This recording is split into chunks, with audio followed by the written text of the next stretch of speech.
Action తీసుకో, తప్పలేదు. వేరే ఏదో బాంబే నటి పేరు మీద ఒక కేసును తోడి దానిలో 3 ఐపీఎస్ ఆఫీసర్ని సస్పెండ్ చేశారు. కొంతమంది ఐపీఎస్ ఆఫీసర్లని అరెస్ట్ చేశారు. వారికి పోస్టింగులు లేవు. సస్పెండ్ అయిన వాళ్ళు కాదు, సస్పెండ్ కాని వారికి కూడా ఇంతవరకు పోస్టింగులు ఇవ్వాల. పోస్టింగులు ఇవ్వకోకుండా ఐపీఎస్ ఆఫీసర్ల మీద, ఉద్యోగుల మీద కూడా కక్ష సాధించేటటువంటి పరిస్థితికి ఇవాళ మీరు ఉండి, కక్ష సాధింపులు నాకు ఆ ఉద్దేశమే లేదు, నేను కక్ష సాధించేటటువంటి మనిషినే కాదు, నేను వివేకానందుణ్ణి, బుద్ధుణ్ణి, గాంధీ మహాత్ములు లాంటి వాడిని అని నువ్వు చెబితే నమ్మడానికి ఆంధ్ర రాష్ట్ర ప్రజానీకం సిద్ధంగా లేదు. ఎందుకంటే మిమ్మల్ని 40 సంవత్సరాల నుంచి మీ రాజకీయ జీవితాన్ని ప్రతి పేజీని చదివినటువంటి వ్యక్తులు ఈ ఆంధ్ర రాష్ట్ర ప్రజానీకం. ఏదో కొత్తగా వచ్చిన వాళ్ళు ఎవరన్నా నమ్ముతారేమో నాకు తెలియదు. ఇలాంటి కక్ష సాధింపు చర్యలు చేస్తున్నారు. అంతేకాదు, నేను ఇంకోటి చెప్తున్నా, బాధతో చెప్తున్నా, సోషల్ మీడియా యాక్టివిస్టులు మీ మీద పోస్టులు పెట్టారని, మీ అబ్బాయి మీద పోస్టులు పెట్టారని, మీ పార్టీ మీద పోస్టులు పెట్టారని, ఎప్పుడు వైఎస్ఆర్ కాంగ్రెస్ పార్టీ అధికారంలో ఉన్నప్పుడు పెట్టారని, ఇవాళ మీరు అధికారంలోకి వచ్చిన తర్వాత వాళ్ళని అరెస్ట్ చేస్తున్నారు. ఎలా అరెస్ట్ చేస్తున్నారు?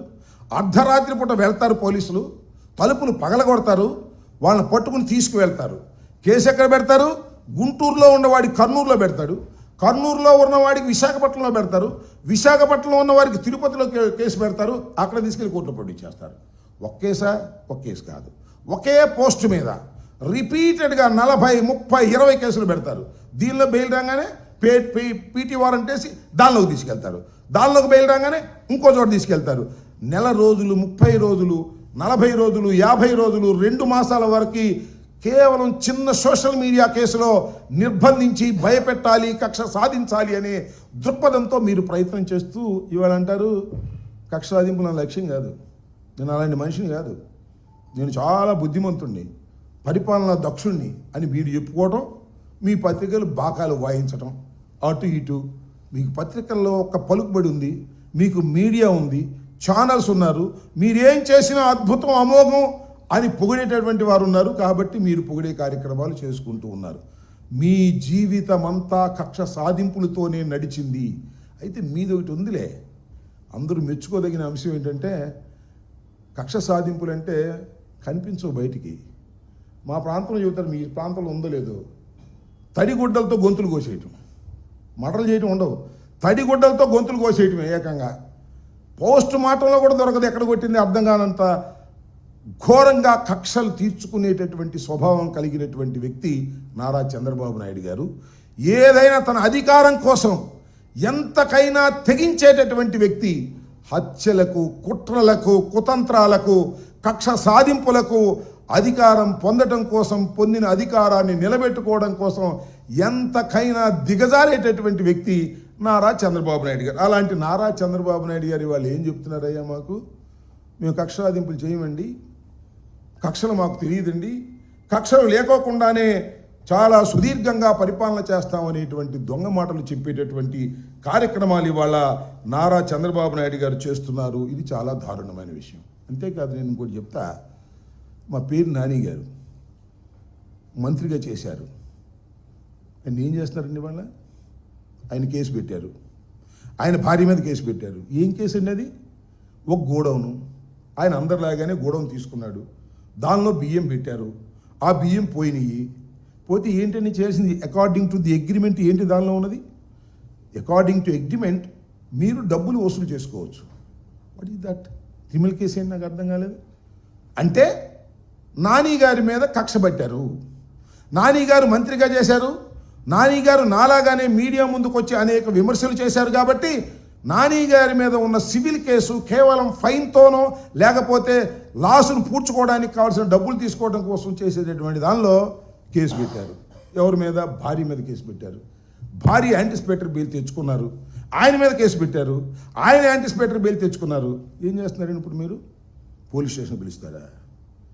ఒక మహిళని, ఒక కేవలం రాజకీయాలకు సంబంధం లేనటువంటి ఒక సోదరీమణిని, కాపు సోదరీమణిని మీరు పోలీస్ స్టేషన్కి పిలిచి అక్కడ కూర్చోబెట్టి కింద పైన ప్రశ్నలు, గందరగోళాలు చేయటం, మానసికంగా హింసించటం, ఇది కక్ష సాధింపు చర్య కాదే?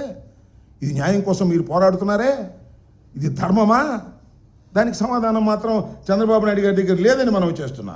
అంతేకాదు మా చెవిరెడ్డి భాస్కర్ రెడ్డి గారు 2 సార్లు శాసనసభ్యుడిగా గెలుపొందినటువంటి వ్యక్తి మొన్న ఒంగోలులో నిలబడి ఓటమి పాలయ్యాడు.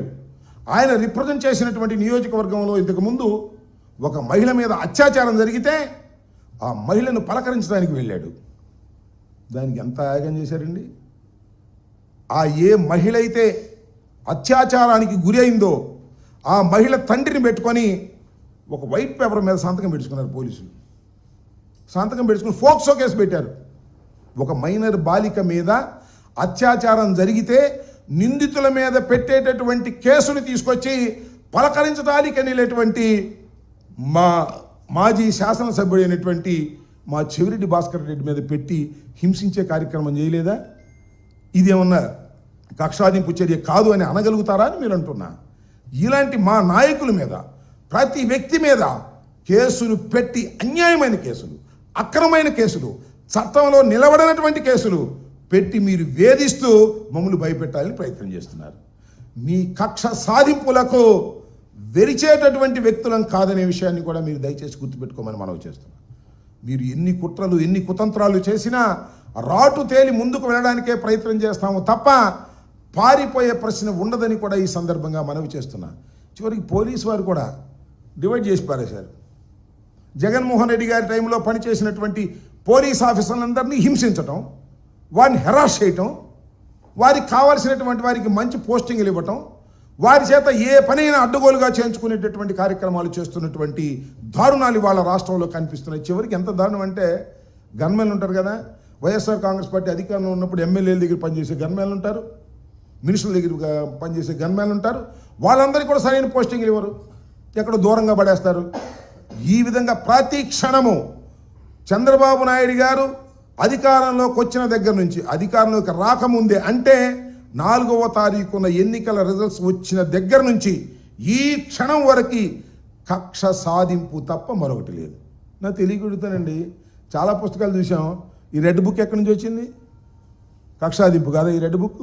రెడ్ బుక్లో పేర్లు రాయటం, ఆ రెడ్ బుక్లో పేర్లందరినీ కూడా తీసుకోవటం, వారి మీద తప్పుడు కేసులు పెట్టడం, వారి మీద సివిల్ కేసులు పెట్టడం, సివిల్ కేసుల్లో కూడా